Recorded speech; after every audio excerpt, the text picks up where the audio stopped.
A tarde caía como um véu de melancolia sobre o vilarejo de Pedra Serena. As nuvens tingidas de laranja pareciam antecipar um destino que nem mesmo o sol ousava contestar. Era dia de festa, mas para Isadora, cada acorde do sanfoneiro parecia uma sentença. Ela olhava pela janela da antiga casa colonial de sua família, vestida com um delicado vestido branco de renda herdado da avó. As mãos tremiam sobre o colo. Aos 23 anos, Isadora estava prestes a se tornar esposa de um homem que mal conhecia e definitivamente não amava. Seu pai, Jaime, um comerciante endividado até a alma, havia selado o acordo com um velho conhecido, Fausto Brandão, um fazendeiro de meia-idade, dono de hectares e hectares de terra, gado premiado e uma reputação discutível. Você vai se casar com o Fausto.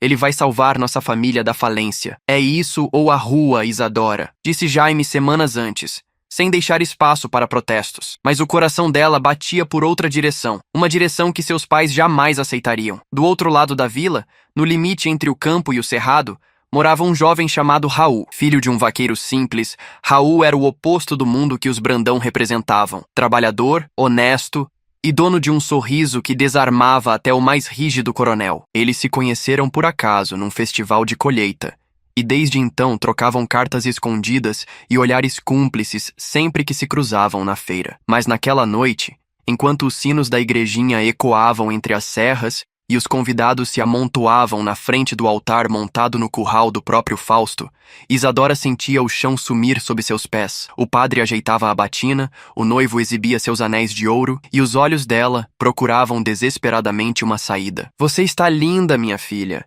disse a mãe, enxugando as lágrimas com um lenço bordado. "Mas lembre-se, casar bem é garantir o futuro." Isadora forçou um sorriso, mas por dentro, sua alma gritava. Ela foi empurrada até o altar como quem caminha para um abismo. Mas o destino, mesmo quando manipulado por mãos humanas, às vezes tropeça nos próprios planos. E naquele exato momento, escondido entre as árvores que cercavam o pasto, Raul observava, com os punhos cerrados e o coração em brasas. Ele tinha algo que ninguém esperava: coragem e um plano. Um plano que mudaria para sempre o rumo daquele casamento. O sim ainda não havia sido dito. A cerimônia seguia arrastada, como se o tempo também protestasse contra aquela união. Os olhos de Isadora, presos no vazio, pareciam clamar por socorro, mas ninguém os ouvia, ou talvez fingissem não ouvir. Fausto, o fazendeiro, mantinha o queixo erguido, exibindo sua arrogância como se fosse medalha. Vestia um terno preto lustroso,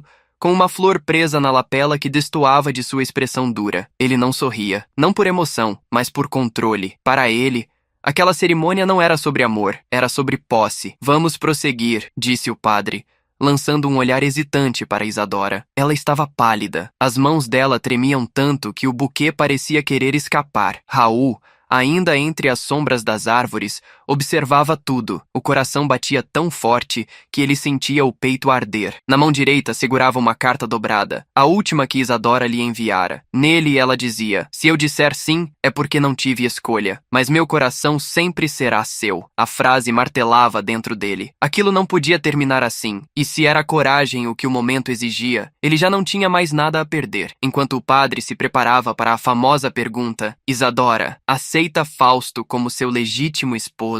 O som de passos rápidos cortou o silêncio. A plateia virou-se em uníssono.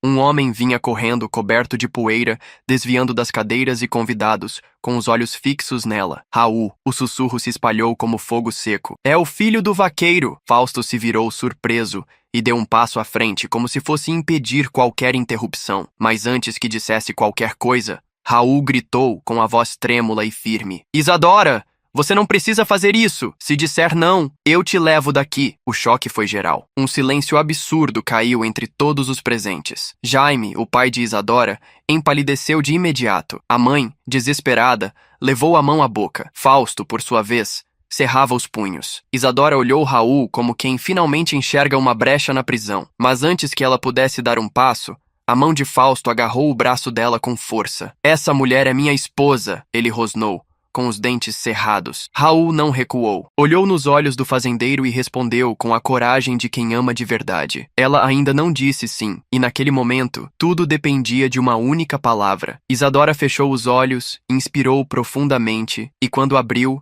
A menina assustada havia desaparecido. A mulher que surgiu no lugar era alguém que ninguém ali esperava conhecer. Os olhos de Isadora pareciam dois lagos revoltos, fundos, brilhantes e cheios de dor represada. Ela olhava Raul com intensidade, como se finalmente encontrasse ar depois de dias submersa. O braço ainda estava preso na mão áspera de Fausto, mas ela não tremia mais. Algo dentro dela havia despertado. O padre hesitava, com a Bíblia entre as mãos e a testa suada. Os convidados cochichavam, mas ninguém ousava interromper. O tempo parecia suspenso. "Isadora, aceite e vamos encerrar essa vergonha!" exigiu Jaime, o pai, rangendo os dentes. Mas ela, enfim, se soltou da mão de Fausto com um gesto firme. Endireitou os ombros e, olhando diretamente para o altar, disse em alto e bom som: "Eu não aceito." O som daquelas palavras ecoou como um trovão seco nos campos. A mãe desmaiou. Jaime empalideceu. Fausto congelou. Seu rosto enrubesceu de raiva e os olhos estreitaram-se como os de um touro prestes a atacar. "Você ousa me humilhar diante de todos?"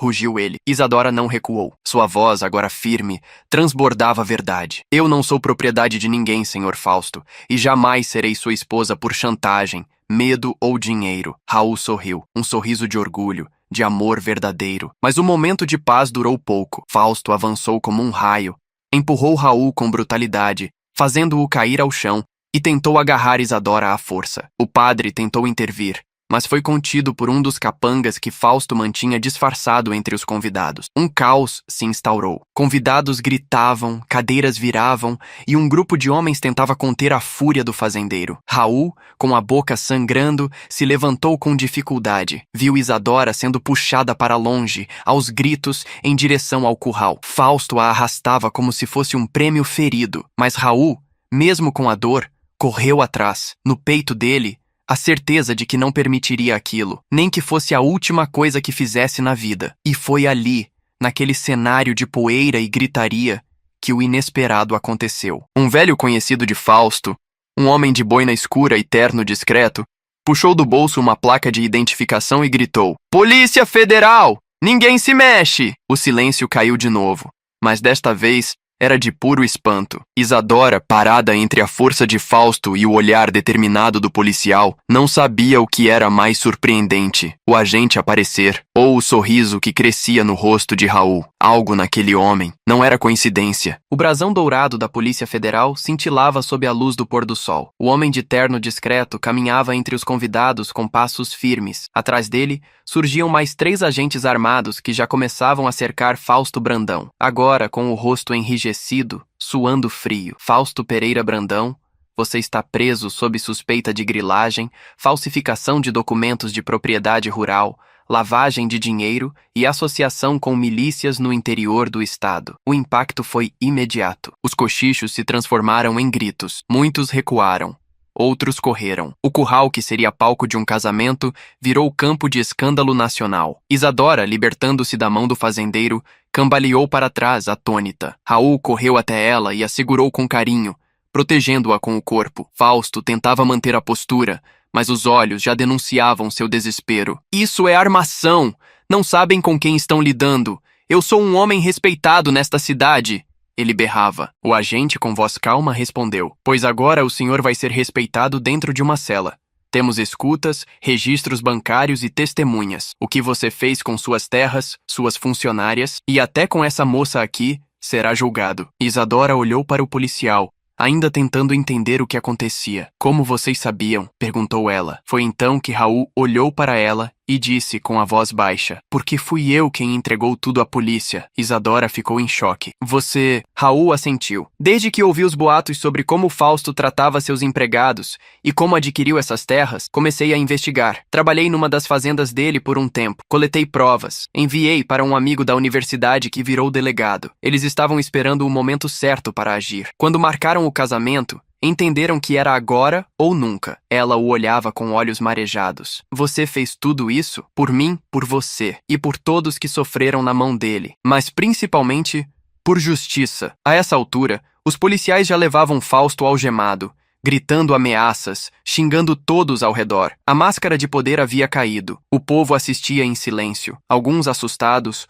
outros aliviados. E Jaime, pai de Isadora, estava ajoelhado, mãos na cabeça, murmurando palavras que ninguém compreendia. O padre fechou a Bíblia com cuidado, se aproximou de Isadora e Raul e disse: "Parece que Deus mesmo impediu esse casamento." Ela riu, ainda em lágrimas, abraçando Raul com força. Mas o escândalo daquela noite estava longe de ser o fim. Na manhã seguinte, a cidade acordaria com manchetes nos jornais, investigações aprofundadas e revelações ainda mais perturbadoras sobre o passado de Fausto Brandão. E uma delas atingiria Isadora em cheio. Na manhã seguinte, enquanto os primeiros raios de sol cortavam a névoa da Serra de Pedra Serena, os jornais locais estampavam manchetes escandalosas. Fazendeiro preso em pleno casamento.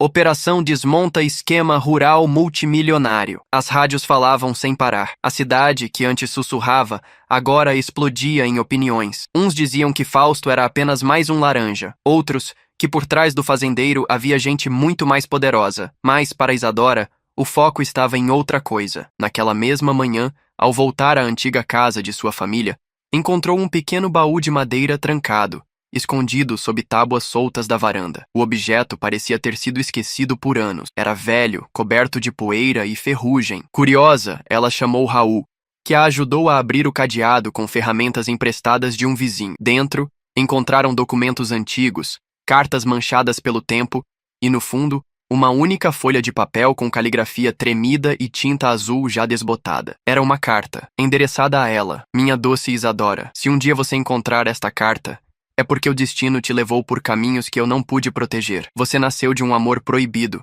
marcado por promessas que jamais se cumpriram. Seu verdadeiro pai não é quem você pensa. Com amor eterno, Marília, sua mãe." O coração de Isadora quase parou. Ela se sentou, trêmula, sentindo o mundo girar. Raul, ao seu lado, pegou com cuidado os outros documentos e começou a ler. Havia fotos antigas, bilhetes e certidões escondidas propositalmente. "Isso é sério, Isa.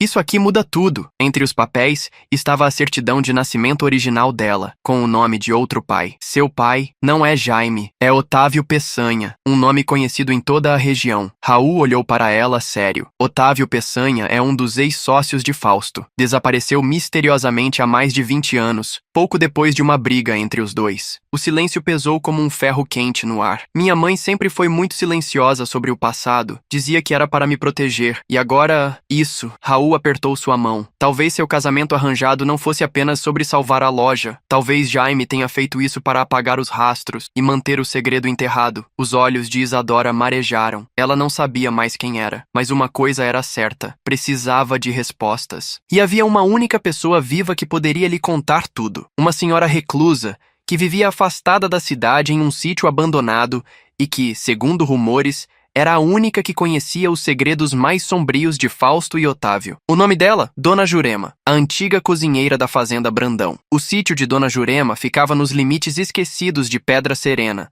onde a estrada de terra virava trilha e os sinais de civilização se dissolviam no mato fechado. Raul e Isadora partiram ainda pela manhã, montados no antigo jipe do pai dele, o único veículo capaz de vencer aquele terreno acidentado. Durante o trajeto, Isadora permaneceu em silêncio. O sol queimava alto, mas o frio que sentia vinha de dentro. A ideia de que toda sua vida podia ter sido construída sobre mentiras a deixava sem chão. Raul, percebendo isso, manteve-se ao lado dela o tempo todo, segurando sua mão com firmeza nas curvas mais difíceis. Ao chegarem ao portão do sítio, depararam-se com uma cerca torta e um aviso pintado em uma placa velha: "Não entre!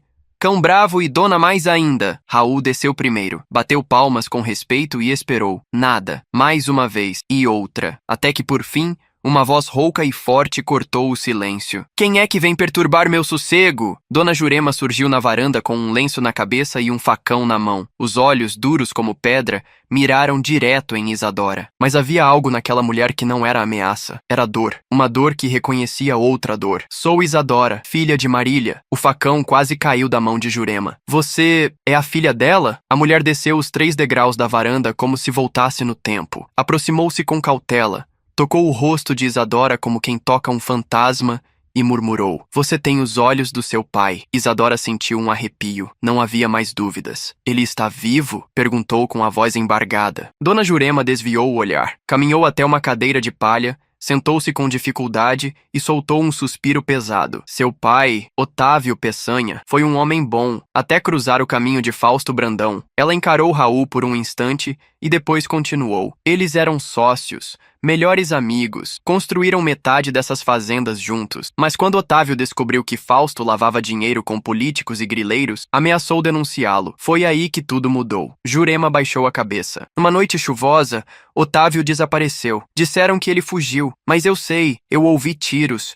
Eu vi Fausto chegar em casa coberto de lama e sangue. Isadora tapou a boca com a mão. Os olhos enchiam-se de lágrimas. Minha mãe sabia disso? Sabia, e por isso fugiu. Escondeu você como pôde. Casou com Jaime só para proteger sua identidade. Mas quando ela morreu, tudo ficou em silêncio. Eu achei que nunca mais veria você. Raul se aproximou, com expressão séria. E o corpo de Otávio? Foi enterrado? Dona Jurema hesitou. Nunca foi encontrado, mas eu sei onde ele pode estar. Um silêncio profundo caiu sobre os três. Existe uma cova escondida, nos fundos da antiga fazenda onde Fausto construiu o curral. Lá há algo que vocês precisam ver. Isadora engoliu seco. Então nos leve até lá. E assim, naquele mesmo dia, o trio seguiu em direção à fazenda amaldiçoada, o lugar onde tudo começou, e onde possivelmente estariam enterradas as últimas verdades sobre o passado de Isadora. A antiga fazenda de Fausto Brandão estava lacrada pela Polícia Federal, mas Dona Jurema conhecia atalhos pelos fundos da propriedade, trilhas que cortavam entre capoeiras e cercas quebradas, esquecidas por anos. A natureza havia começado a engolir as construções,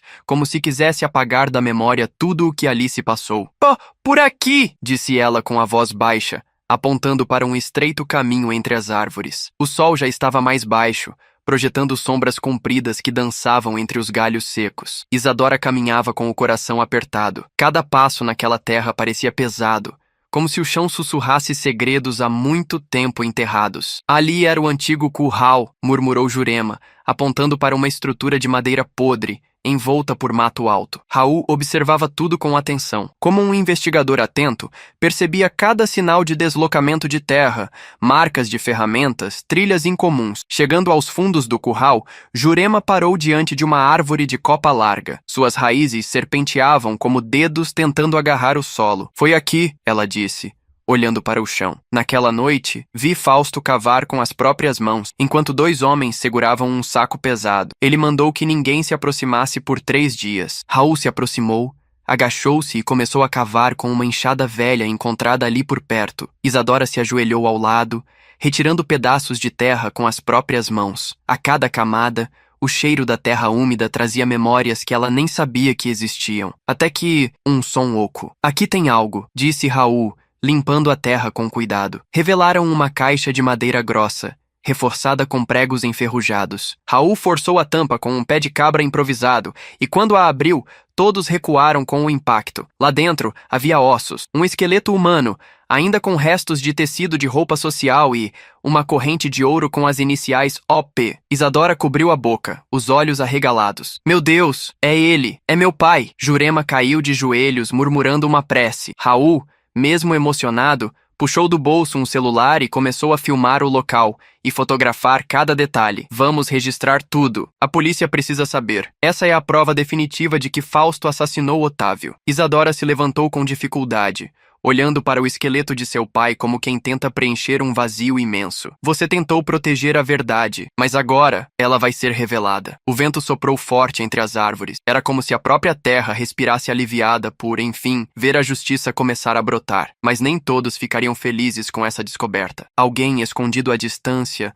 observava tudo e estava disposto a tudo para impedir que aquele segredo chegasse à imprensa. Enquanto Raul fotografava os ossos e Isadora ainda chorava diante do que restava de seu pai, uma silhueta se movia entre os arbustos a poucos metros dali. Alguém os observava, com olhos frios e mãos firmes, segurando um radiocomunicador. Eles acharam, sussurrou a voz masculina pelo aparelho. Confirmado, ossada encontrada. Preparem o plano. Do outro lado da linha, uma voz seca respondeu. Elimine as provas, e se for preciso, elimine eles também. De volta ao curral, Raul finalizava as fotos e mandava tudo para seu contato na Polícia Federal. Enquanto isso, Isadora organizava os papéis achados no baú, agora com mais sentido do que nunca. Minha mãe viveu com medo, e eu por tanto tempo pensei que era só pobreza, quando na verdade ela estava escondendo minha identidade. Dona Jurema, cansada e com os olhos pesados, comentou. Ela era uma mulher forte, escolheu o silêncio para manter você viva. Otávio teria orgulho. Raul se levantou, limpando as mãos na camisa. Temos que sair daqui. Essas provas são poderosas demais. Fausto pode estar preso, mas ainda tem aliados soltos, e ele estava certo. Enquanto o trio caminhava de volta pela trilha de mata fechada, o silêncio foi quebrado por um estalo seco. Crac! Raul parou, olhou em volta, os olhos atentos. Isadora segurou seu braço nervosa. Foi só um galho, mas não foi. Segundos depois, outro som. Clac, clac. Desta vez, mais próximo. Como passos se aproximando, rápidos, determinados. Corram! Gritou Raul. Eles começaram a correr mata adentro, sem direção exata, apenas fugindo. As folhas cortavam o rosto.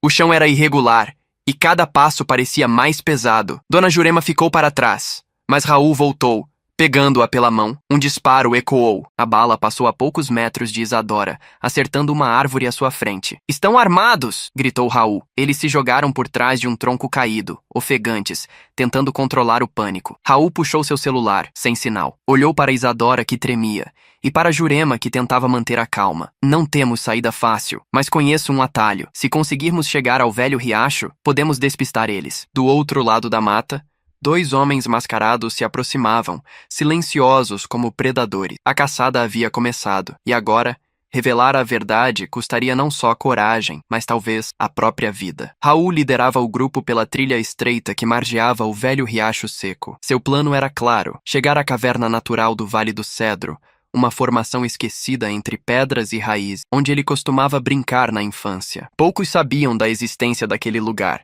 Talvez a única chance real de despistar os perseguidores. Por aqui, ele sussurrou, puxando Isadora pela mão enquanto apoiava Dona Jurema com o outro braço. Os passos atrás deles ficavam mais próximos, os galhos quebrando, as folhas sendo pisoteadas com brutalidade. Aqueles homens não queriam só intimidar, queriam impedir que a verdade saísse dali viva. Pá! Um novo disparo. A bala raspou a árvore onde Isadora se apoiava. Eles estão mais perto! Gritou ela com os olhos arregalados. Raul não parou. Mais 100 metros e viramos pro leste. A entrada da caverna fica entre 2 pedras cobertas de musgo. Vai parecer só um paredão. Enquanto isso, os capangas de Fausto se comunicavam por rádio. O rapaz conhece a região. Estão indo para o sul. Dividam-se. Dentro da mata, Raul finalmente encontrou as pedras. Exausto, empurrou uma delas, revelando uma abertura baixa, escondida sob raízes espessas. Aqui, um por um, eles se arrastaram para dentro da pequena caverna. Lá dentro, o som da floresta foi abafado pelo silêncio denso da pedra. Isadora mal conseguia respirar, a respiração ofegante, o rosto coberto de suor e terra. Dona Jurema deitou-se sobre uma pedra, os olhos fechados, lutando contra a exaustão. Raul, ofegante, sussurrou: "Vamos ficar aqui até anoitecer. Com sorte, eles vão pensar que atravessamos o riacho." Mas naquele instante, algo inesperado aconteceu. Um dos celulares vibrou. Era uma mensagem anônima. "O que você achou? Pertence a muita gente poderosa. Não brinque com o que não entende." Isadora olhou para Raul aterrorizada. "Eles estão nos rastreando. Sabem que temos as provas." Raul respirou fundo, tentando manter a calma. "Isso só confirma o que já sabíamos. Fausto não agia sozinho, e tem gente grande por trás disso tudo." Lá fora, os capangas seguiam procurando. Um deles parou diante das pedras. Olhou ao redor. Silêncio total. Ele chegou a colocar a mão sobre uma das raízes. Mas então, um estalo vindo de longe o desviou. Por um triz, a entrada da caverna passou despercebida. Mas a mensagem no celular deixava claro: a guerra pela verdade estava apenas começando. E em breve, Isadora descobriria que seu verdadeiro inimigo não era Fausto, era alguém ainda mais próximo. A noite caiu como um manto silencioso sobre a mata de pedra serena. A lua, parcialmente escondida pelas nuvens, projetava sombras inquietantes entre os galhos. Dentro da caverna, Raul mantinha-se alerta, com os ouvidos atentos a qualquer ruído. Isadora e Dona Jurema dormiam de forma inquieta, embaladas por lembranças e traumas que pareciam se misturar aos sons da floresta. Mas Raul não conseguia parar de pensar na mensagem recebida. O número era desconhecido. A ameaça, direta. E o mais estranho, só alguém muito próximo poderia ter conhecimento tão detalhado dos passos deles. Era como se os perseguidores estivessem sempre um passo à frente. Logo ao amanhecer, os 3 deixaram a caverna em silêncio, seguindo pela trilha inversa até um povoado vizinho, onde Raul tinha amigos de confiança. Lá, conseguiram abrigo e sinal de celular. Raul então acessou o banco de dados da polícia, utilizando as credenciais temporárias concedidas por seu amigo delegado. E foi aí que a bomba caiu. "Isa, vem ver isso!" Ela se aproximou, ainda com os olhos cansados. Na tela, uma lista de envolvidos com Fausto Brandão em contratos suspeitos, empresas fantasmas, transações internacionais e nomes familiares, muito familiares. Não, isso não pode estar certo, disse Isadora levando a mão à boca. Entre os principais envolvidos estava Jaime, seu pai adotivo. Sim, Jaime, o mesmo homem que a forçou a se casar com Fausto, alegando salvar a família da falência, constava como sócio oculto de 2 empresas registradas em nome de Laranjas, ligadas diretamente ao esquema de grilagem. Raul apertou os dentes. Foi ele sabia. Ele usou o casamento como isca para manter o controle. E para calar o passado. Isadora cambaleou até uma cadeira. Ele sempre me dizia que fez sacrifícios pela nossa família, que eu precisava ser grata. E eu obedeci. Jurema, sentada num canto da sala, balançava a cabeça lentamente. Agora tudo faz sentido. Jaime nunca foi apenas uma vítima das dívidas. Ele era parte do jogo. E talvez tenha sido ele quem convenceu Fausto a dar fim em Otávio. Isadora sentia a respiração pesar. Não era só a descoberta de que sua identidade havia sido ocultada. Era a certeza de que o homem que ela chamava de pai havia vendido seu destino. E talvez até participado da morte de seu verdadeiro pai. Eu preciso enfrentá-lo, disse com a voz firme. Olhar nos olhos dele e perguntar por quê. Raul a segurou pelo braço. Se for fazer isso, vamos fazer do jeito certo. Gravando, com a polícia pronta para agir, porque esse jogo, Isa, acabou de mudar de nível. Naquele dia, Isadora deixou de ser apenas vítima e tornou-se a chave para derrubar todo um sistema de corrupção e mentiras. A casa de Jaime estava em silêncio quando Isadora chegou. Era a mesma onde cresceu, onde aprendeu a andar, a ler, a sonhar, e onde, agora, os fantasmas do passado se acumulavam nas paredes como mofo velho. Raul ficou do lado de fora, dentro do carro, com o celular preparado para gravar tudo. A polícia, em alerta, monitorava remotamente. Isadora respirou fundo, ajeitou o cabelo e bateu à porta. O homem que abriu era o mesmo de sempre. Camisa social clara, calça de linho e aquele olhar cansado, porém astuto. Ao ver a filha, forçou um sorriso. Não, filha, que surpresa. Depois daquele escândalo no casamento, achei que você nunca mais pisaria aqui. Ela entrou sem pedir licença. Eu vim saber da verdade. Toda. Jaime trancou a mandíbula. Não sei do que você está falando. Não minta. Eu encontrei os papéis. Sei que minha mãe me escondeu porque tinha medo de você e de Fausto. Sei que meu verdadeiro pai é Otávio Peçanha. E sei que você lucrava com o esquema de grilagem do Fausto. O homem recuou um passo. Você não entende o que está dizendo? Entendo, sim. Entendo que você me vendeu como parte de um acordo sujo, que me colocou nos braços de um assassino para proteger sua fortuna. Jaime ficou em silêncio por longos segundos. Depois, caminhou até o bar da sala e serviu um copo de uísque. Bebeu em um único gole. E então, sentou-se na poltrona de couro marrom, os olhos fixos nela. Eu fiz o que era necessário. Eu estava endividado até o pescoço.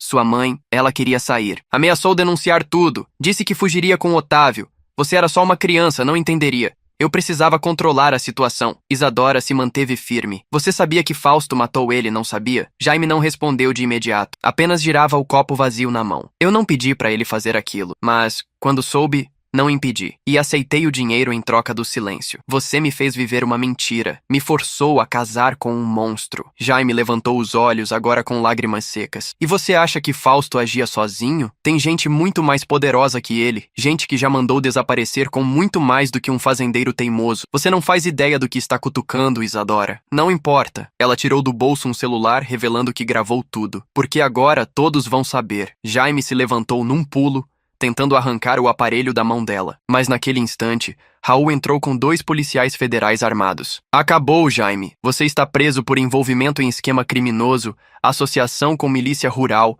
e por acobertar um homicídio. O homem desabou na cadeira, sem forças. Isadora, pela primeira vez em muito tempo, sentiu que podia respirar, mas essa vitória ainda era apenas o começo. A justiça, para ser completa, precisaria ir até o fim da linha, e ainda havia nomes escondidos nas sombras, e entre eles, um em especial, que comandava tudo de Brasília. Com Jaime preso e o nome de Fausto destruído nas manchetes, as investigações se aprofundaram. A Polícia Federal passou a usar as provas entregues por Raul e Isadora como base para uma operação maior, mirando algo que até então ninguém ousava tocar: os financiadores por trás da grilagem no centro-oeste brasileiro. Os registros bancários batem, explicou o delegado em reunião com Isadora e Raul. Existem repasses diretos de empresas de fachada ligadas a Fausto e Jaime para uma pessoa influente em Brasília. Isadora se manteve atenta, mas não escondeu a ansiedade. Quem? O delegado soltou o nome. Deputado Ernesto Belchior, presidente da Comissão Nacional de Desenvolvimento Agrário, um dos homens mais respeitados do Congresso. Raul se levantou da cadeira. Belchior é o elo final? Talvez não o final, mas é o maior até agora. Ele criou leis para facilitar a regularização de terras griladas, usou cargos de confiança para esconder repasses e... segundo os dados que coletamos, ele foi o responsável por anular o inquérito original da morte de Otávio Peçanha, 20 anos atrás. Isadora sentiu o impacto como um soco. Então, ele não só acobertou o assassinato do meu pai, ele garantiu que tudo desaparecesse. O delegado assentiu. Mas se vocês aceitarem colaborar com a PF oficialmente, podemos proteger vocês enquanto preparamos a fase final da operação. Vamos derrubar o castelo inteiro. Isadora olhou para Raul. Ele apertou sua mão. Não havia mais hesitação. Vamos até o fim. Nos dias seguintes, passaram a viver em sigilo. A imprensa especulava nomes, mas nada era confirmado oficialmente. Enquanto isso, a PF articulava a Operação Raiz, com mandados sendo preparados para todos os envolvidos, inclusive em gabinetes do Congresso. Mas o sistema, sentindo-se ameaçado, também se movia. Certa noite, enquanto Isadora escrevia uma carta aberta contando sua história, com intenção de entregar à imprensa no momento certo, uma mensagem chegou a seu celular, sem número. Apenas uma frase. Você achou que podia mexer com Brasília impunemente? Minutos depois, um tiro foi disparado. Não contra ela, mas contra o carro de Raul, estacionado do lado de fora da casa segura. Era um aviso. O fim da linha estava próximo. E agora, era tudo ou nada. Após o atentado frustrado contra Raul, a Polícia Federal decidiu que o tempo da espera havia terminado. A Operação Raiz seria deflagrada em 72 horas. Mas, para garantir o impacto e a prisão do deputado Ernesto Belchior em flagrante, era necessário algo mais, uma última peça, uma prova viva, uma confissão. Foi então que surgiu a ideia mais arriscada de todas. Isadora encontraria Belchior pessoalmente. Você está maluco? Gritou Raul ao ouvir o plano. Quer colocar ela frente a frente com o homem mais perigoso do país? O delegado respondeu com calma. Ela é a única que ele ainda não conhece de rosto. Se ela se passar por uma herdeira que deseja investir em terras no Cerrado, podemos agendar um encontro. Já temos um ambiente preparado para a escuta e a gravação. Vai ser rápido. E nós estaremos em volta. Isadora assentiu, determinada. Se isso for necessário para fazer justiça, eu topo. 2 dias depois, vestida com roupas elegantes e sotaque suavemente modificado, Isadora chegou a um luxuoso hotel em Brasília. Foi recebida por assessores, que a trataram como se fosse uma princesa estrangeira. Belchior, como esperado, ficou curioso. Um novo nome rico, interessado em regularizar terras improdutivas, era música para os ouvidos dele. Na sala privativa do hotel, cercada por câmeras ocultas e escutas, Isadora se sentou de frente para o homem. Cabelos grisalhos bem penteados, sorriso calculado e olhos de águia. Ele não suspeitava de nada. Ah, Dr. Belchior, ouvi dizer que o senhor é o homem certo para destravar os processos de regularização fundiária no Cerrado. Ele riu, relaxado. Senhorita, com o parceiro certo e os documentos certos, qualquer terra vira produtiva no Brasil. Mesmo se for terra invadida, querida, tudo é questão de narrativa.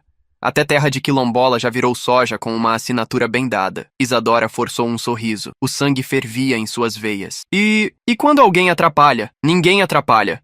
Quem tenta, desaparece. O que acha que aconteceu com aquele peão metido a advogado, o tal Otávio Peçanha? Quis fazer escândalo. Sumiu, e ninguém nem notou. O tempo congelou. Isadora travou. Por um segundo, o passado inteiro bateu à porta da sua alma, mas manteve o papel. Engoliu seco. Poderia me ajudar com esse tipo de situação? É para isso que estou aqui. Do lado de fora da sala, os agentes já se posicionavam. Raul, ouvindo tudo com um fone, sentia o coração pulsar no limite. Então, ao menor sinal, a porta foi arrombada. Polícia Federal! Está preso, deputado! Belchior ficou paralisado. Olhou para Isadora. E só então entendeu tudo.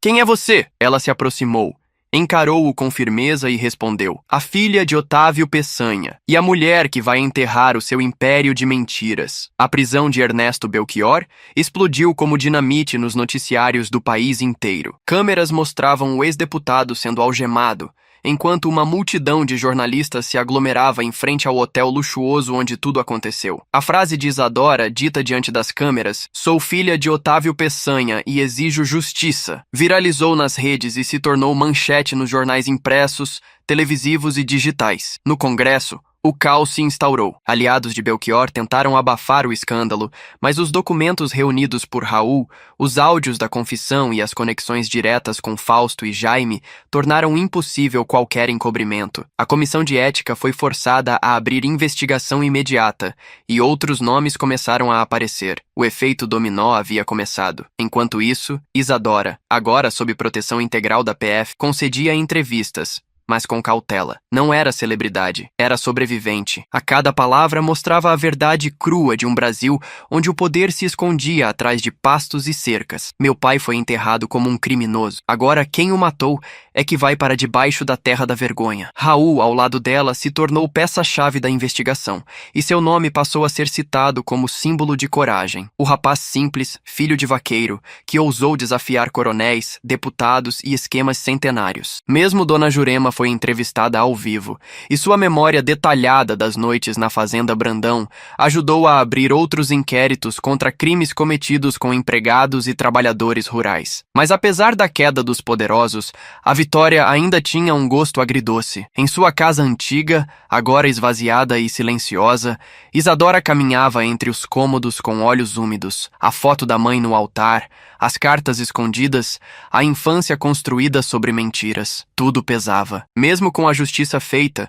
as feridas ainda estavam abertas. A verdade liberta, mas também dói, disse ela a Raul, em uma noite silenciosa. E agora que tudo passou, eu me pergunto, quem eu sou de verdade? Raul sorriu e respondeu, segurando sua mão. Você é a mulher mais corajosa que eu já conheci, e não precisa mais ser filha de ninguém, nem peça de nenhum jogo. Você é Isadora, e agora pode escrever a própria história. Ela encostou a cabeça em seu ombro. Mas mal sabiam eles que a história ainda estava longe de terminar, porque nas sombras de Brasília, um senador poderoso, mentor silencioso de Belchior, havia escapado ileso, e agora ele queria silenciar a única testemunha viva de tudo. O nome dele era quase um sussurro em Brasília. Senador Walter Medeiros, 40 anos de carreira política, sempre nas sombras, operando por trás de gabinetes, influenciando decisões com a precisão de um cirurgião. Poucos sabiam de sua verdadeira influência. Menos ainda tinham coragem de enfrentá-lo. Mas agora, com a queda de Belchior, os olhos da justiça começavam a se virar para ele, e isso Walter não podia permitir. Na sala escura de seu gabinete particular, longe do Congresso e da imprensa, ele assistia aos vídeos da prisão de Belchior. Observava o rosto de Isadora em câmera lenta, pausando a imagem, como um caçador analisando sua presa. Essa menina apareceu do nada e derrubou meio império, imprudente, perigosa. Do outro lado da mesa, um homem de meia idade, com roupas simples e olhar frio, esperava ordens. "O que deseja que eu faça, senador?" Walter respondeu sem emoção. "Cale ela, mas faça parecer natural. Um acidente, uma queda, um incêndio. Nada que a imprensa vai explorar demais. Ela já teve seus 15 minutos. Enquanto isso, Isadora e Raul seguiam em silêncio na fazenda de um amigo próximo, afastada de tudo. A Polícia Federal havia aconselhado que ficassem escondidos até o final da Operação Raiz, mas o confinamento começava a pesar. "Eles vão tentar calar você", disse Raul, à beira da varanda. "Agora você é a última ameaça." Isadora assentiu. "Mas se eu recuar, eles vencem. E tudo que meu pai enfrentou terá sido em vão." Naquela madrugada, Raul acordou com um estalo seco. Correu até a cozinha e viu fumaça. Um pano enrolado em álcool havia sido jogado pela janela. O fogo já começava a subir pelas cortinas. "Isadora, sai agora!" Ela levantou assustada. Os dois correram até a saída lateral. O fogo se alastrava rápido, tomado pelo vento seco do cerrado. Conseguiram escapar por segundos. Quando os bombeiros chegaram, a casa já era ruínas. O laudo preliminar falaria em curto-circuito, mas Raul sabia a verdade. Foi o senador, ele está por trás disso. A polícia ofereceu realocação e escolta armada, mas Isadora recusou. "Eu não vou mais fugir. Ele quer que eu me esconda."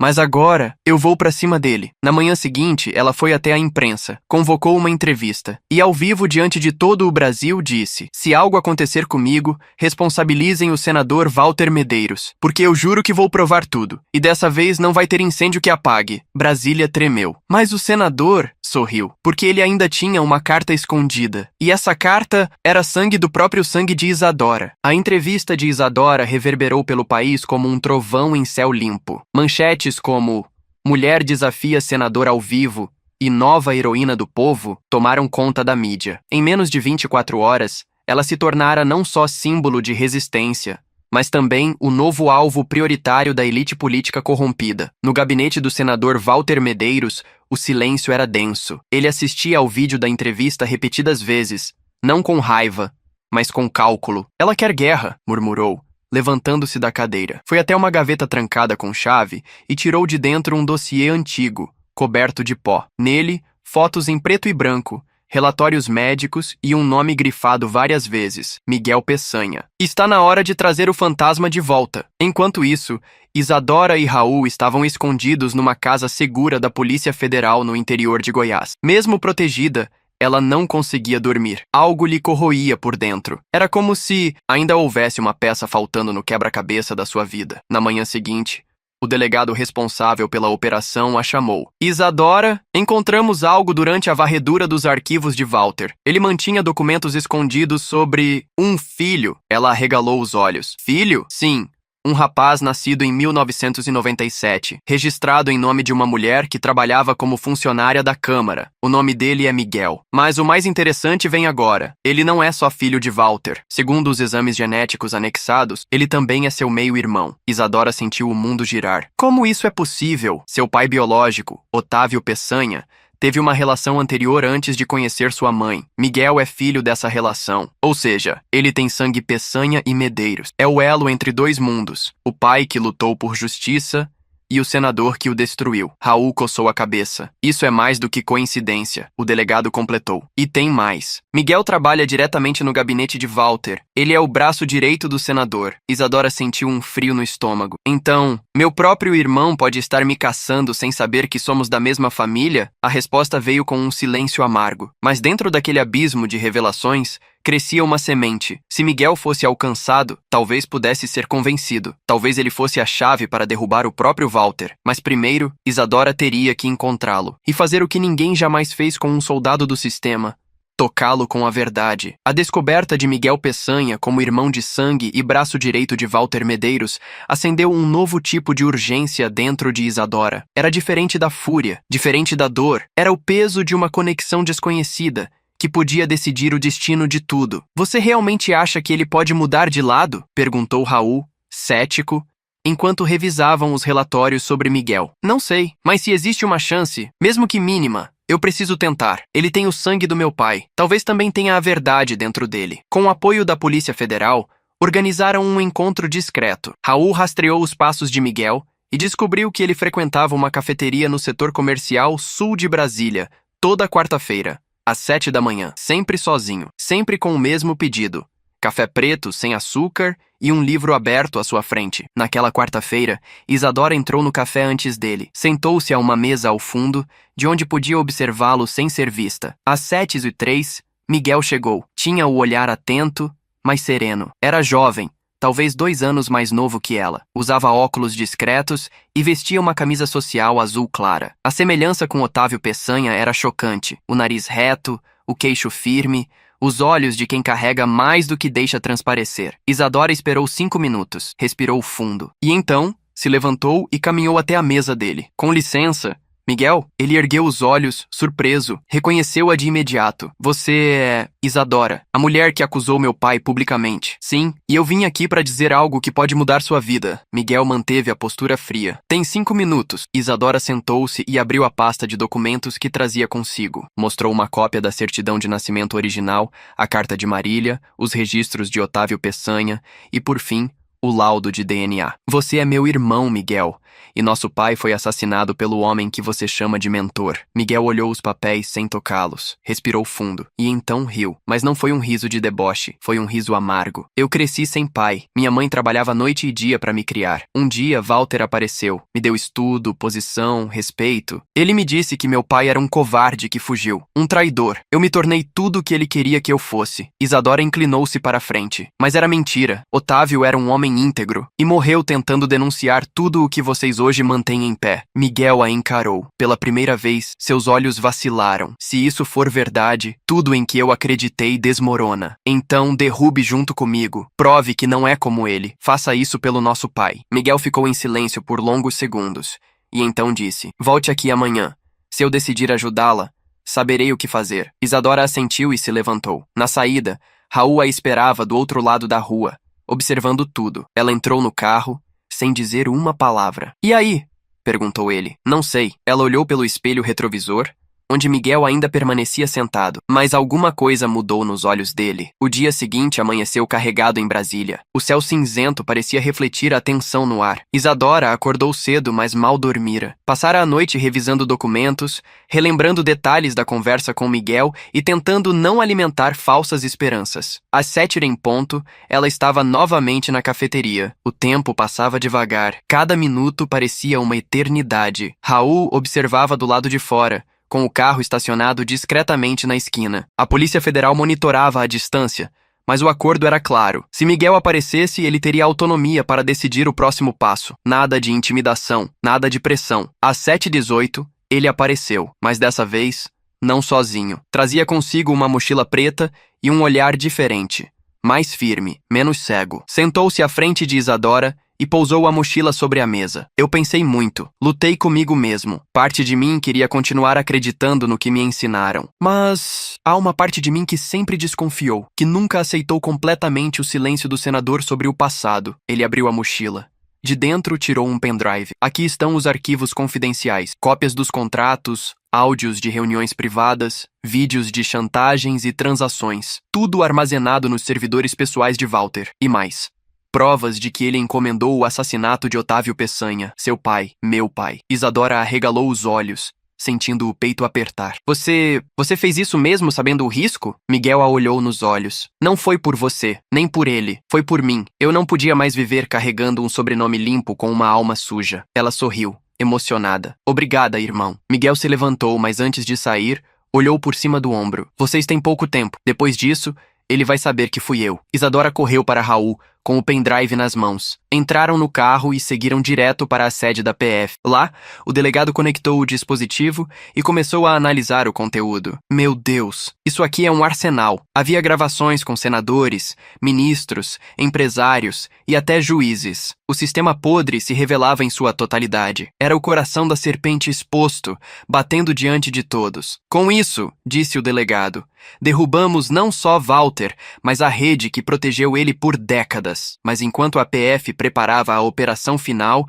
o senador já sabia. Miguel não voltou para casa naquela noite. Seu celular foi encontrado destruído no acostamento da BR-070 e uma mensagem anônima foi enviada para Isadora. Você quebrou as regras. Agora vai entender o que é perder alguém. O relógio começava a correr. A verdade estava prestes a vir à tona, mas o preço seria mais alto do que qualquer um imaginava. A notícia chegou como um soco no estômago. Miguel estava desaparecido. A polícia rodoviária encontrou seu carro abandonado próximo a uma ribanceira. O vidro estilhaçado, vestígios de luta no banco de trás e o celular completamente destruído no matagal. Isadora perdeu o chão. Ela mal conseguia respirar. Não era apenas o irmão recém-descoberto, era o homem que arriscou tudo para entregar a verdade, que havia finalmente rompido o ciclo de silêncio. E agora, ele podia estar morto. Eles pegaram ele, fizeram isso porque ele escolheu o lado certo, murmurou ela, os olhos vazios. Raul apertou sua mão com força, mas não vão calar ele. O que ele fez já é irreversível. Na sede da Polícia Federal, o delegado confirmou que o conteúdo do pendrive era mais do que suficiente para deflagrar a fase final da Operação Raiz. Com ordens de prisão em mãos, os agentes começaram a agir em várias cidades simultaneamente. Empresários, prefeitos, assessores, coronéis aposentados, todos caindo como peças de dominó. Mas Walter Medeiros, ainda solto, ainda protegido por seus esquemas dentro do Senado. A única chance de prendê-lo agora É em flagrante ou com denúncia pública, explicou o delegado. Isadora olhou para o alto como se buscasse forças no céu. Então vamos para a TV. Naquela mesma noite, ao vivo, em cadeia nacional, Isadora foi entrevistada no principal jornal do país. A audiência bateu recordes. Com voz firme e olhos marejados, ela disse: "Hoje meu irmão Miguel Peçanha está desaparecido. Ele é filho de Walter Medeiros. E foi ele quem me entregou todas as provas de corrupção, assassinatos e fraudes comandadas por seu próprio pai. Se Miguel morrer, quero que o Brasil inteiro saiba de quem foi a ordem." O impacto foi devastador. A opinião pública explodiu. Hashtags, protestos, manifestações. A pressão sobre o Congresso crescia, mas Walter, mesmo acuado, não cedia. Na manhã seguinte, um envelope foi deixado anonimamente na porta da casa de Isadora. Dentro, uma foto. Miguel, amarrado, vivo, e um bilhete escrito à mão: "Ou você some, ou ele some. Tem 24 horas. Isadora fechou os olhos, engolindo a dor. O tempo corria. Ela teria que tomar uma decisão impossível: calar-se ou salvar o irmão. Mas ela era filha de Otávio Peçanha, e a coragem estava no sangue. Isadora passou a madrugada em claro, com o bilhete nas mãos e o coração dilacerado. Tinha 24 horas. Uma escolha impossível: silenciar-se e abandonar toda a luta por justiça, ou seguir adiante e sacrificar Miguel. Raul, apesar da dor, mantinha a mente fria. "É o que eles querem, que você acredite que não tem saída. E se não tiver?" ela rebateu. "E se, dessa vez, eu realmente perder tudo? Então que eles percam junto, porque nós não vamos ceder." Foi nessa hora que o delegado da Polícia Federal entrou em contato com uma proposta ousada. Uma armadilha. "Vamos simular a rendição de Isadora. Ela vai divulgar uma carta falsa, anunciando que desistiu da denúncia, e vai deixar o país. Isso vai forçar Walter a ordenar a liberação do refém. Enquanto isso, localizamos o esconderijo e invadimos." Isadora hesitou. "E se ele perceber que é uma armadilha? É uma aposta, mas é melhor do que vê-lo escapar ileso." Na manhã seguinte, os jornais e redes sociais noticiaram em choque: Isadora Peçanha anuncia exílio e abandono da denúncia. A carta falsa, redigida com perfeição, dizia: "A dor de ver meu irmão em risco é maior do que a minha vontade de justiça. Eu me retiro. Que a história me perdoe." Walter caiu. Horas depois, um de seus capangas deixou Miguel amarrado em uma estrada deserta, com um capuz sobre a cabeça. Ele estava fraco, desidratado, mas vivo. Mas a PF já havia rastreado o trajeto. Seguiram o veículo de volta até uma chácara afastada, na zona rural do Distrito Federal. Quando invadiram, encontraram documentos, celulares e computadores com conexões diretas ao gabinete de Walter Medeiros. Era a prova final. O senador estava acabado, mas ele ainda tinha um último movimento. Enquanto Isadora reencontrava Miguel em estado de choque, um vídeo começou a circular pela Deep Web e, em minutos, caiu na superfície. Imagens de Miguel sendo torturado, editadas com mentiras, sugerindo que ele fora forçado a entregar os documentos sob coação. Uma última cartada suja: desacreditar a única testemunha que poderia derrubar tudo. Isadora olhou para o irmão. "Eles querem apagar sua voz, mas agora você vai falar por você mesmo." E na noite seguinte, Miguel deu a entrevista mais importante da história recente do país. Ao vivo, sem cortes, com a alma rasgada e uma bala de coragem na ponta da língua. A entrevista de Miguel foi marcada para as 21 horas, horário nobre. Todos os canais de notícia a exibiriam simultaneamente ao vivo. A imprensa, o povo e o Congresso esperavam o que ele diria. O país inteiro parou. No estúdio, Miguel tremia. As marcas no rosto ainda eram visíveis, os olhos fundos, mas sua voz, quando começou a falar, era de aço. "Meu nome é Miguel Peçanha. Sou filho de Otávio Peçanha e do senador Walter Medeiros. Cresci sem saber da verdade sobre meu pai. Cresci ouvindo mentiras. Mas hoje estou aqui para dizer tudo." Durante os 27 minutos seguintes, Miguel expôs o funcionamento do esquema de grilagem, as ordens dadas por Walter, os acordos com Fausto Brandão, a lavagem de dinheiro, o assassinato de Otávio e, com detalhes, como ele próprio ajudou a esconder tudo. "Não, sim, eu fui cúmplice, por ignorância, por lealdade cega, por medo, mas agora eu escolhi sair da sombra, porque meu pai era um homem justo, e minha irmã, Isadora, me mostrou que ainda há tempo para escolher o lado certo." A entrevista foi um terremoto político. O Senado, pressionado, votou no mesmo dia a suspensão dos direitos parlamentares de Walter Medeiros. Mandados de prisão foram expedidos. E pela primeira vez em 40 anos de carreira, o intocável foi obrigado a se apresentar à justiça. Mas o senador ainda não havia se rendido. Quando os agentes chegaram à sua mansão, Walter já não estava mais lá. Deixou para trás uma carta. Eu ensinei este país a funcionar nas sombras. E agora querem me apagar à luz do dia? Não pensem que essa história acabou. Isadora, ao ler a carta, olhou para Raul com gravidade. Ele fugiu, e você sabe o que isso significa. Ele vai tentar revidar. Ainda tem aliados. E pior, tem ódio. Na manhã seguinte, a PF descobriu que Walter embarcou em um avião clandestino com destino incerto. Havia sinais de movimentações em paraísos fiscais e 3 juízes federais que votariam contra ele foram afastados. Era o último suspiro de um império decadente. Mas Isadora sabia, o mal,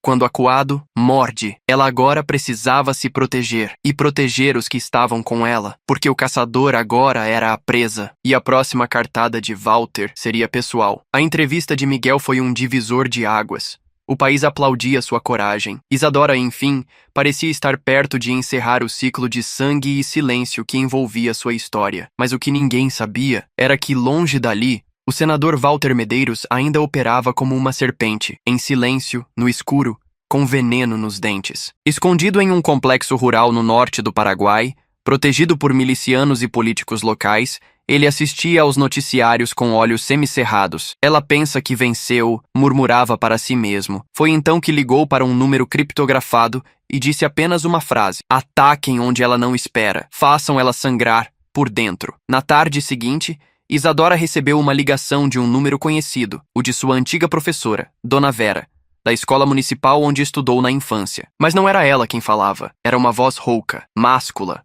cruel. Olá, Isadora. Lembra do bairro onde cresceu? Lembra do lugar onde aprendeu a ler? Pois é, agora olha a televisão. Ela correu até a sala, ligou a TV e o sangue gelou. Escola municipal é incendiada em Pedra Serena. Chamas tomavam o prédio histórico. Crianças tinham sido retiradas às pressas por vizinhos. Ninguém morreu. Mas o recado era claro. Uma carta foi deixada no portão em chamas. A próxima não será só uma construção. Será carne, sangue, olhos que você ama. Isadora caiu de joelhos. Eles atacaram meu passado. Raul a segurou nos braços. Miguel, ainda se recuperando, assistia sem dizer nada. Mas seus olhos agora tinham algo diferente. Fúria. Isso não é mais só sobre justiça. É sobre guerra. E eu estou dentro. Foi então que decidiram. Iriam até o fim. Mas para isso, precisariam quebrar a maior muralha de todas. O sigilo internacional que protegia os paraísos fiscais onde Walter escondia seu dinheiro, seus contatos e seus refúgios. Com a ajuda da imprensa internacional e apoio de uma ONG anticorrupção da Suíça, Isadora viajou para Genebra, onde os arquivos de contas secretas seriam finalmente expostos. Mas ela não viajava sozinha. Em silêncio, um dos homens de Walter a seguiu até o aeroporto, e com ele, uma mala. Dentro dela, algo que poderia explodir não apenas uma vida, mas o futuro inteiro de sua causa. O avião partiu de Brasília rumo a Genebra às 22h15. Isadora estava sentada na poltrona da janela, com o olhar fixo nas nuvens noturnas e a mente girando em 1000 direções. Ao seu lado, Miguel dormia com a cabeça inclinada, ainda abatido fisicamente, mas com a alma acesa pelo propósito. A bordo, tudo parecia calmo, exceto por um homem de barba fina, terno bege e óculos escuros, sentado 2 fileiras atrás. Ele não conversava, não lia, não dormia, apenas observava. Seu nome era falso, seus documentos, forjados. Sua missão, impedir Isadora de chegar viva à Suíça. Em sua mala, escondida entre roupas e dispositivos eletrônicos, estava um pequeno cilindro. Não era explosivo, era muito pior. Continha um frasco de gás neurotóxico, programado para ser liberado dentro do compartimento de bagagem de mão, silenciosamente, sem alarde, um envenenamento coletivo lento, disfarçado de falha técnica. Mas o destino gosta de virar o jogo. Sentado à frente dele, Raul, que embarcara de última hora disfarçado como turista comum, observava o estranho com os olhos de águia. O faro de vaqueiro e o instinto de sobrevivente nunca o haviam enganado. Quando viu o homem levantar discretamente e caminhar em direção à mala, algo em Raul gritou: "É agora!" Ele seguiu atrás, até o compartimento traseiro. E lá, sem que os outros passageiros notassem, sussurrou atrás do homem: "Perdeu, amigo." O homem se virou com um movimento rápido, puxando um objeto do paletó. Mas antes que completasse o gesto, Raul o acertou com um golpe seco no maxilar. O sujeito caiu desacordado entre as malas. a comissária gritou. Em segundos, a segurança interna do voo foi acionada. O piloto mudou a rota. O avião aterrissou em caráter de emergência em Lisboa, onde a polícia portuguesa aguardava com algemas. Isadora, ao ver Raul conduzindo o homem sob custódia, sentiu o coração explodir. Você salvou todo mundo. Eu conheço o cheiro de veneno. E ele carregava um fedor danado. Miguel riu pela primeira vez em dias. Com o atraso, a viagem a Genebra foi remarcada para a manhã seguinte. Mas agora, sob escolta policial e com apoio diplomático. O escândalo do atentado se espalhou pelos noticiários da Europa, e a história de Isadora cruzava fronteiras. Ela não era mais apenas uma mulher lutando por justiça no Brasil. Era agora símbolo de um povo inteiro que, por séculos, fora silenciado por elites corruptas e violentas. Mas em Genebra, um novo desafio a esperava. O acesso aos arquivos do Banco Ländler, onde mais de 50 contas secretas ligadas a Walter e seus cúmplices estavam trancadas por uma cláusula jurídica quase impenetrável, e o único homem capaz de quebrá-la era um velho amigo do próprio Walter. Genebra amanheceu fria e silenciosa. As ruas limpas e organizadas contrastavam com a turbulência que Isadora trazia dentro de si. A cidade suíça, símbolo de neutralidade e diplomacia, agora seria o campo de batalha mais sofisticado que ela enfrentaria. No centro financeiro da cidade, o edifício do Banco Ländler se erguia como uma fortaleza de vidro e aço. Era ali que estavam os arquivos que podiam não só prender Walter Medeiros, mas também expor décadas de corrupção internacional envolvendo políticos brasileiros, laranjas panamenhos, testas de ferro em Angola e empresários da elite europeia. Mas havia um problema. Esses documentos estão protegidos por cláusula de sigilo absoluto. Só podem ser acessados com autorização direta de um dos fundadores do banco, explicou o advogado da ONG anticorrupção que acompanhava Isadora. Ela arregalou os olhos. E quem é esse fundador? Silêncio. O advogado respirou fundo. Wolfgang Adler, empresário suíço aposentado, mas, por muitos anos, foi conselheiro e investidor oculto de políticos brasileiros, entre eles, o próprio Walter Medeiros. Miguel, sentado ao lado, cerrou os punhos. Então estamos nas mãos de um aliado dele? Nem tanto, respondeu o advogado. Wolfgang se afastou de Walter há anos. Dizem que houve uma traição grave, o que significa que talvez ele esteja disposto a falar. Uma reunião foi agendada. Na manhã seguinte, Isadora, Miguel e o advogado foram recebidos na mansão de Wolfgang Adler, nos arredores de Lausanne. O lugar era silencioso, repleto de obras de arte, e exalava uma elegância austera. Wolfgang os recebeu com um olhar cansado, mas ainda firme, alto, cabelos brancos perfeitamente penteados, mãos frias. Vocês vieram pelo ouro negro de Brasília, não é? Disse em tom quase poético. Viemos por justiça, respondeu Isadora. Ela contou tudo, sem omitir nada. A morte do pai, o envolvimento de Walter, a perseguição, os atentados, os documentos, a fuga, tudo. Wolfgang ouviu em silêncio. Quando ela terminou, caminhou lentamente até uma lareira acesa e ficou de costas, olhando o fogo. Eu conheci Otávio Peçanha. Ele me lembrou do que um político deveria ser. Walter nos usou a todos, e quando deixei de ser útil, me apagou como uma conta vencida. Virou-se. A senha para abrir os arquivos está aqui, apontou para a cabeça. E eu vou dá-la a vocês. Isadora sentiu o ar escapar dos pulmões. Miguel quase caiu da cadeira. Wolfgang abriu uma gaveta e entregou um pequeno envelope lacrado, com o brasão do banco. Mas saibam, ao fazer isso, vocês não derrubam só um homem. Derrubam séculos de proteção. Vão virar alvos de gente que nem sabem que existe. Isadora segurou o envelope com as duas mãos. Não me importo com o que vamos perder. Me importo com o que o Brasil vai ganhar. De volta ao banco,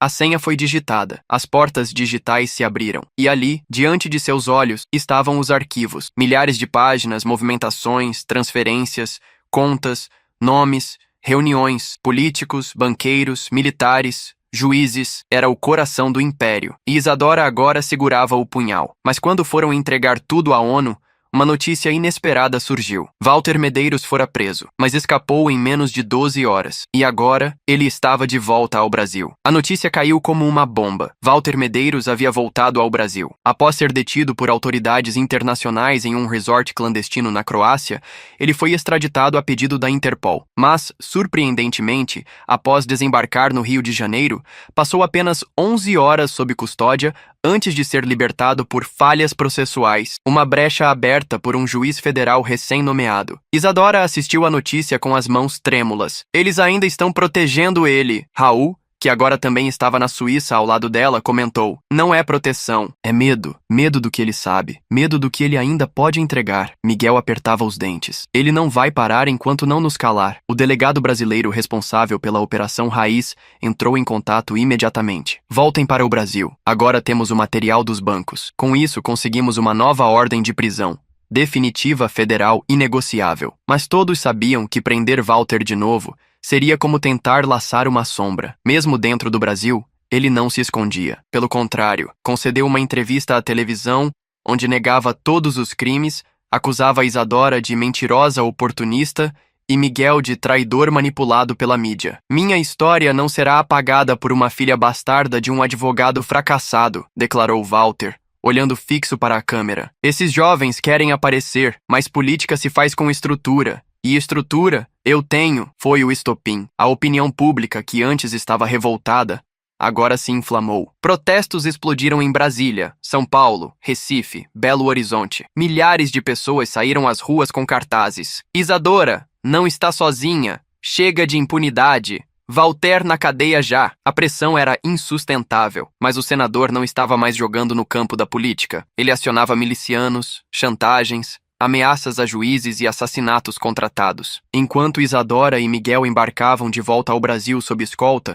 um ataque simultâneo acontecia no interior de Goiás. A casa de Raul foi incendiada com sua família dentro. Todos conseguiram escapar, mas a mensagem era clara: a próxima vítima não teria tanta sorte. Isadora chegou em solo brasileiro com uma única certeza: "Eu vou terminar o que comecei, nem que isso me custe a vida." E na manhã seguinte, ela convocou a maior coletiva de imprensa de sua vida. Diante de centenas de jornalistas, câmeras e representantes internacionais, revelou todos os documentos secretos do Banco Ländler ao público, transmitido ao vivo, sem cortes, e com uma única frase no final: "Agora, Walter Medeiros, quem vai correr é você." A coletiva de Isadora se tornou o maior evento político desde o impeachment de um presidente. Transmitida ao vivo por todos os canais, viralizada em tempo real pelas redes sociais, ela apresentou documentos escaneados, vídeos, áudios e provas incontestáveis da rede de corrupção construída por Walter Medeiros e sustentada por bancos, juízes, empreiteiras e líderes de partidos. Cada nova revelação era uma bomba. Códigos de contas na Suíça, transferências ligando contratos públicos à lavagem de dinheiro, gravações de chantagens feitas pelo próprio Walter, inclusive contra ministros do STF. O país parou para assistir. Empresários entraram em pânico. Advogados dormiram nos tribunais tentando preparar defesas emergenciais.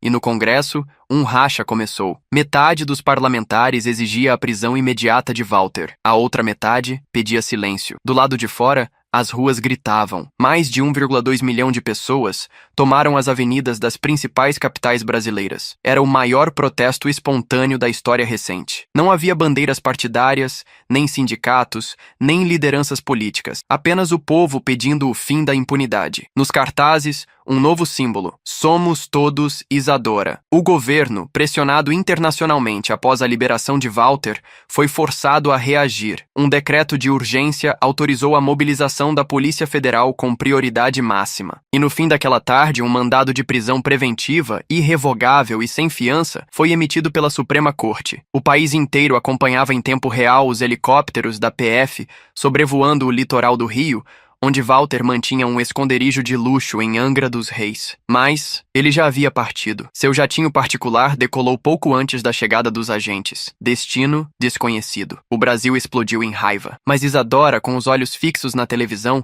falou baixinho: "Ele não vai fugir por muito tempo, porque agora ele carrega o rosto de um traidor estampado em cada esquina, e não há buraco no mundo onde a verdade não vá alcançá-lo." Mas naquele exato momento, uma informação vazada por um hacker abalou ainda mais as estruturas. Walter planejava um retorno político. Com apoio clandestino de militares, empresários exilados e até mesmo membros de outras nações latino-americanas, ele pretendia organizar uma espécie de contraofensiva institucional. Uma tentativa desesperada de recuperar o poder, com um golpe disfarçado de reorganização nacional. E para isso, ele precisava eliminar Isadora, de forma definitiva. A revelação de que Walter Medeiros planejava um retorno político, com apoio militar e articulação internacional, foi recebida como um soco no estômago por quem acreditava que a justiça estava próxima do fim. Mas a parte mais chocante estava nas entrelinhas dos documentos vazados. Existia um protocolo final aprovado por ele. O nome do arquivo era direto: Encerrar Isadora. Isadora foi imediatamente transferida para um bunker da Polícia Federal em localização confidencial. Miguel, Raul, Dona Jurema e até os agentes que a acompanhavam estavam sob vigilância armada 24 horas por dia. A tensão era palpável. Eles estão se organizando como em uma guerra, disse Miguel.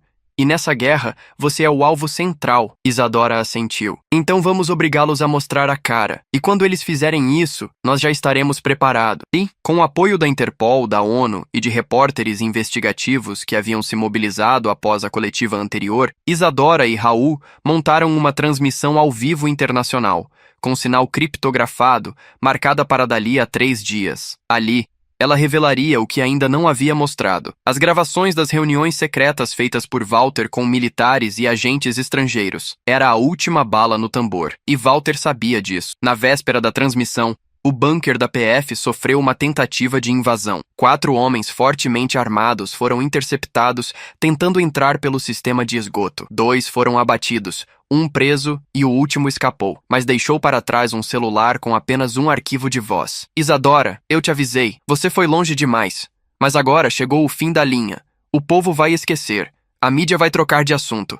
Mas eu nunca esqueço. Nos vemos em breve. Assinado, VM. O recado era claro. Walter não fugiria mais. Ele voltaria. E não seria em segredo. Na manhã seguinte, a TV brasileira cortou sua programação. Walter Medeiros havia desembarcado em Brasília. Diante de câmeras, jornalistas e uma multidão de seguidores fanáticos que surgiram como sombras do passado, ele declarou: eu voltei. Porque ainda tenho um papel a cumprir. E porque a história sempre foi escrita pelos que ousam tomar o poder. O Congresso ficou mudo. A imprensa sem fôlego. Mas Isadora olhou para a câmera da transmissão marcada para aquela noite e disse: então vem, Walter, porque dessa vez você vai cair ao vivo. Era noite em Brasília. Um silêncio pesado tomava o ar, como um instante antes de uma tempestade. O país inteiro esperava. O mundo agora assistia. Da Suíça à Argentina, de Portugal ao Japão, milhões de pessoas aguardavam a transmissão ao vivo prometida por Isadora Peçanha. No bunker da Polícia Federal, transformado em estúdio improvisado,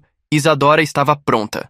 Diante dela, câmeras de segurança, microfones, jornalistas estrangeiros e os olhos firmes de Raul, Miguel e Dona Jurema. Às 21h em ponto, a transmissão começou. Isadora apareceu com o semblante sereno e a voz firme como nunca antes. Boa noite, Brasil. Boa noite, mundo.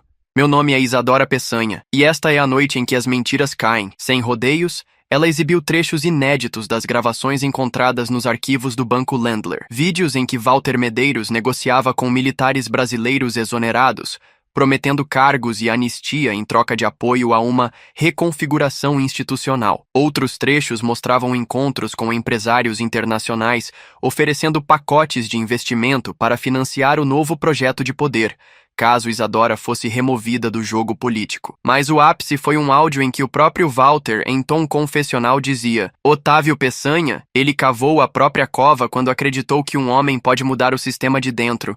E agora, a filha quer repetir a história, só que desta vez, eu mesmo vou cavar. A reação foi imediata. O Congresso explodiu em protestos. Senadores se levantaram aos gritos, exigindo o afastamento definitivo de Walter. Movimentos populares ocuparam as ruas com telões e buzinas. Era como se todo um país estivesse acordando do transe. E enquanto a transmissão chegava aos minutos finais, Isadora se dirigiu diretamente ao homem que a perseguira durante toda a vida. Você me chamou de bastarda, de mentirosa, de ameaça, mas eu sou a filha de Otávio Peçanha, e hoje, diante de todos, eu digo: você não manda mais neste país, você não é mais temido, e você não é mais ninguém. Câmeras de segurança mostraram, simultaneamente, Walter assistindo à transmissão em um hotel luxuoso em Brasília. Ele se levantou, em silêncio, e saiu pela porta dos fundos. Mas do lado de fora, a Polícia Federal o aguardava, sem alarde, sem circo. Desta vez, com o povo inteiro como testemunha. Ao ser algemado, olhou para a câmera e murmurou: a história vai me absolver. E do outro lado da tela,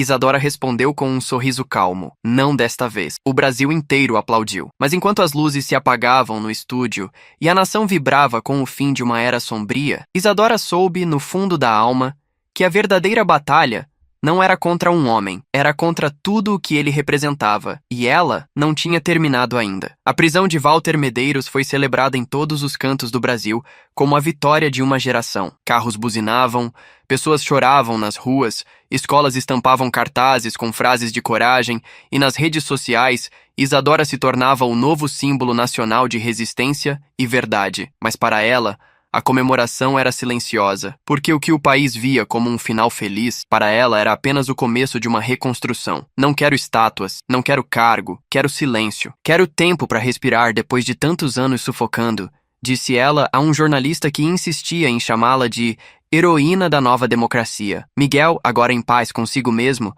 decidira deixar Brasília. Queria ir para o interior, recomeçar como professor, ensinar ética, história e talvez humanidade. Disse isso olhando para Isadora com os olhos marejados. A verdade me doeu, mas também me curou. E se eu puder plantar isso em outras pessoas, já valeu a pena. Raul, por sua vez, ficava ao lado de Isadora, silencioso, mas presente. Ele nunca quis holofotes, apenas estar ali quando ela precisasse de chão. Na sede da Polícia Federal, enquanto os agentes finalizavam os últimos relatórios da Operação Raiz, o delegado chamou Isadora para uma conversa final. Você poderia entrar para a política, sabe? O povo te apoiaria com os olhos fechados. Ela sorriu de leve. Foi lutando contra esse sistema que eu quase morri. Não vou me juntar a ele agora. Então o que vai fazer? Contar histórias, ensinar crianças e viver. Porque a vida é o maior ato de resistência que alguém como eu pode ter. Naquela mesma noite, Isadora voltou à escola onde aprendera a ler, aquela que fora incendiada por aliados de Walter. E ali, junto aos moradores da vila, ajudou a pintar a nova placa da fachada. Escola Popular Otávio Peçanha. Com as mãos sujas de tinta, ajoelhou-se no chão e chorou. Não era tristeza, era alívio. Mas enquanto ela reaprendia a viver, algo se movimentava longe dali. Em uma cela de segurança máxima, isolado, sem acesso à TV, à internet ou ao mundo, Walter Medeiros escrevia à mão em um caderno de couro. As páginas estavam cheias de nomes, desenhos, mapas. E no topo da última folha, uma frase em letras grandes. Ela venceu o primeiro ato, mas a história ainda não acabou. 2 anos se passaram. O Brasil já não era o mesmo. As instituições, mesmo ainda manchadas, haviam sido pressionadas a mudar. Leis de transparência foram aprovadas. O sigilo bancário de autoridades foi finalmente quebrado por decisão do STF. E pela primeira vez em décadas, o sistema parecia tremer diante do povo. Não o contrário. Isadora Peçanha não ocupava cargos, não fazia discursos em palanques, nem aparecia em comerciais. Escolhera uma vida simples no interior de Minas, onde dava aulas em uma escola rural, a mesma que reerguera com as próprias mãos. Mas mesmo longe dos holofotes, sua história seguia viva. Livros foram escritos, filmes produzidos.